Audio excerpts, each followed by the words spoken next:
Secrets de féminité révélés par Michelle Obama dans son œuvre documentaire Becoming. Bonjour à tous, je vous souhaite la chaleureuse bienvenue sur ma chaîne Vie en Vie. Je me présente, je m'appelle Darly. Sur cette chaîne, nous traitons des thématiques de relations humaines et sociales, de psychologie humaine, de développement personnel et de féminité. Si ce sont des thèmes qui t'intéressent, n'hésite pas à t'abonner et enclencher la cloche de notification. De telle façon, tu pourras être informé à chaque fois que je mettrai en ligne une nouvelle publication. L'enjeu de cette chaîne, c'est de décortiquer les vies afin de vous donner envie. Aujourd'hui, on va parler des 6 secrets de féminité qui nous ont été révélés par Michelle Obama dans son œuvre documentaire Becoming. Becoming est une œuvre qui est parue en 2018 et le documentaire sur Netflix est sorti en 2020. C'est une œuvre autobiographique de l'ex-première dame des États-Unis qui peut se diviser en 3 grandes parties. La première partie, Devenir moi, qui relate son enfance ainsi que sa jeunesse. La deuxième partie, Devenir nous, qui parle des fondements de son couple avec Barack Obama. Et la troisième partie, Devenir plus, qui se focalise sur ses aspirations et ambitions au-delà de son rôle de première dame. Sans plus tarder, découvrons quels sont ces 6 secrets. Secret numéro 1. Connaître sa valeur. Le fait de connaître sa valeur en tant que femme nous éloigne d'énormément de désagréments tout au long de notre vie. Et pour cela, nous n'avons besoin ni de la bonté ni de la gentillesse des personnes qui nous entourent pour nous le rappeler. Il est important ici de se définir, c'est-à-dire savoir qui on est, ce qu'on veut et ce qu'on mérite. Et ce n'est qu'à partir de là que le monde pourra nous percevoir comme tel. Il faut le dire, les gens tenteront toujours de nous dissuader quant à nos capacités ou auront des jugements à l'emporte-pièce. Et si on ne connaît pas notre valeur, on risque finalement de se laisser aller. Et connaître sa valeur nous permet aussi de faire des choix convenables en lien avec nos valeurs et nos aspirations de vie. Enfin, connaître sa valeur implique le fait de croire en soi et de se faire confiance. Secret numéro 2. Votre image vous conditionne. Michelle Obama nous dit que le premier message que l'on livre au monde, c'est notre image. Elle explique que lors de la première campagne électorale de Barack Obama, elle a été jetée sous le feu de projecteur et ça tombait bien pour elle vu qu'elle avait des messages à délivrer au monde, aux yeux du monde et aux yeux du peuple américain et aux oreilles du peuple américain. On délivre un message. Et pour cela, elle s'est rendue compte malheureusement en fait que les gens étaient plus focalisés sur ce qu'elle portait et comment elle se comportait qu'au message qu'elle souhaitait faire passer. Et sans compter que la presse américaine ne lui taillait pas un portrait très élogieux. Elle était taxée de femme masculine qui menait son mari à la baguette. Et elle s'est très vite rendue compte que cette image risquerait de la définir pour le reste de sa vie. Vu que les enjeux étaient aussi de taille, Michelle Obama allait devenir la première dame noire de l'histoire des États-Unis. Donc elle a dû rejouer les codes. Elle explique... Pour une femme, le style conditionne encore la façon dont on est perçu. C'est absolument injuste, mais ça reste une réalité. Et dans ce contexte, la mode prend un sens nouveau, il faut l'utiliser à son avantage. Ici, elle a dû user de la mode à son avantage afin de se tailler une image de première dame qu'elle voulait incarner aux yeux du peuple américain, mais aussi aux yeux du monde. Michelle Obama nous explique que notre apparence en dit long sur nous. C'est pour ça qu'il est important de soigner notre apparence et notre image, l'image qu'on présente au monde. Il est aussi important de savoir comment les autres nous perçoivent. Ici, c'est une belle façon de nous dire que très souvent, l'habit fait le moine. Secret numéro 3, construire son propre bonheur. Michelle Obama nous dit qu'il est nécessaire que nous puissions construire notre propre bonheur et qu'il est de notre responsabilité de se rendre heureux et de n'attendre de quiconque afin de nous rendre heureux ou heureuses. Elle explique que durant quelques temps, elle a dû faire face à des difficultés conjugales avec son mari et suite à cela, ils sont allés consulter un conseiller matrimonial. Le but pour elle de cette consultation était que ce conseiller fasse comprendre à son mari qu'il avait totalement tort et qu'il ne faisait pas assez d'efforts afin de la rendre heureuse. À son grand désarroi, ce conseiller lui a fait comprendre que son bonheur était de son ressort à elle et non celui de son mari. Et ce n'est qu'à la sortie de cette thérapie qu'elle a décidé de prendre son bonheur en main. Comme elle le dit, elle a décidé de se tailler la vie de ses rêves. Aujourd'hui, elle mène des projets et des actes et des actions qui lui permettent de se rendre heureuse. Elle n'attend aucunement de son mari ni de ses enfants afin de se rendre heureuse.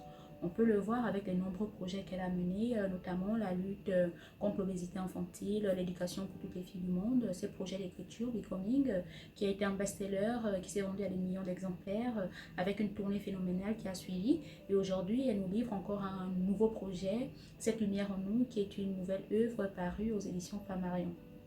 Donc, elle cultive son bonheur et elle nous enjoint en quelque sorte aussi à cultiver le nôtre et à prendre en charge son propre bonheur et qu'il est de notre responsabilité de le faire et non de la responsabilité d'une autre personne.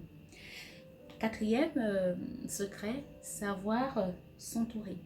Il faut reconnaître à Michelle Obama la compétence de savoir s'entourer. C'est un soft skill chez elle et chez tout le monde d'ailleurs. Elle explique que le fait de savoir s'entourer nous permet de donner le meilleur, de donner au monde le meilleur de nous et nous permet aussi de grandir. C'est pour ça qu'il est nécessaire de s'entourer des personnes qui nous accompagnent dans l'accomplissement de nos projets et qui nous permettent aussi de nous élever.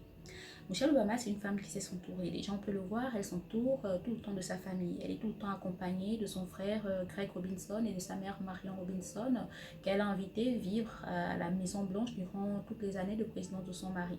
C'était pour elle une façon d'apporter une certaine normalité, comme elle le dit, à sa vie à elle, mais aussi à la vie de ses filles. C'était aussi une manière d'avoir quelqu'un à ses côtés qui l'aiderait comme ça à mener à bien son rôle de première dame. S'entourer de sa famille lui permet en fait d'avoir un socle fort à partir duquel elle pourra s'élever encore plus haut. Par ailleurs, elle sait aussi s'entourer en choisissant des personnes avec lesquelles, des personnalités avec lesquelles elle s'affiche. Par exemple, on peut la voir s'afficher régulièrement avec Oprah Winfrey, avec Beyoncé, avec laquelle elle entretient un lien d'amitié profond, vu qu'elle va à ses concerts, voilà. Et aussi avec des personnalités comme Amal Clooney, et même dans le choix de ses modérateurs lors de sa tournée Becoming, le fait par exemple d'avoir choisi Chimamanda Adichie, qui est l'autrice nigérienne célèbre, autrice de l'essai du célèbre essai féministe, nous devrions tous être féministes. Ces personnes, ces personnalités avec lesquelles elle choisit en fait de s'entourer et de s'afficher lui permettent de grandir son image et d'accroître son capital symbolique. Ici, il est nécessaire pour nous de savoir s'entourer, de s'entourer des personnes qui nous tirent vers le vent, vers l'avant, qui nous mènent vers l'avant, qui nous permet en fait de grandir dans nos démarches, que ce soit nos démarches intellectuelles, que ce soit nos démarches psychologiques et autres démarches. Mais il faut aussi s'entourer des personnes qui nous permettent d'avoir des racines fortes, un socle fort afin de mieux se donner des ailes. Donc, cinquième secret, bien choisir son partenaire. Lorsqu'on voit Michelle Obama et Barack Obama, on se dit c'est un couple de chanceux. C'est un couple qui est admiré de par le monde. Ils ont aujourd'hui plus d'une trentaine d'années de mariage et c'est bien pour eux. On pense que ça continuera. Et elle dit en fait que ça n'a pas été une question de chance, ça a été un choix judicieux et mûrement réfléchi qui s'est fondé sur des valeurs communes et des ambitions communes. Elle explique, mon mari est mon coéquipier. Si nous voulons gagner ensemble, il doit être fort et aussi être à l'aise avec le fait que je sois forte. Je ne veux pas d'un petit joueur dans mon équipe et lui non plus. Ici, elle nous explique que leur mariage a été basé sur du partenariat. Elle voulait quelqu'un de fort dans son équipe et son mari aussi. Elle ne voulait pas être la pièce rapportée dans la vie de son mari. Elle ne voulait pas non plus que son mari soit une pièce rapportée dans sa vie. Elle rêvait grand. Elle voulait quelqu'un qui sache conquérir ce grand. Ici, le message n'est pas de vous dire d'aller choisir un partenaire ambitieux qui veut forcément devenir président et que sais-je, non. C'est juste de choisir une personne avec laquelle on a un socle de valeurs communs et aussi avec laquelle on partage les mêmes aspirations de vie. Une personne qui saura nous accompagner dans les moments difficiles et qui saura finalement traverser avec nous tout le parcours sinueux que peut être la vie parfois. Pas tout le temps, mais parfois. Donc, sixième et dernier secret, chacun de nous fait face à des batailles. Michelle Obama nous explique que malgré, les gens ont souvent l'impression que sa vie n'a été que de succès en succès et qu'elle n'a jamais connu de difficultés ou de batailles. Elle explique que non.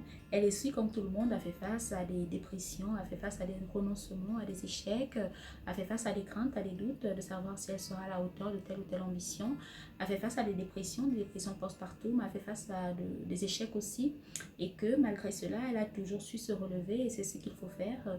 Toujours se relever pour mieux aller de l'avant.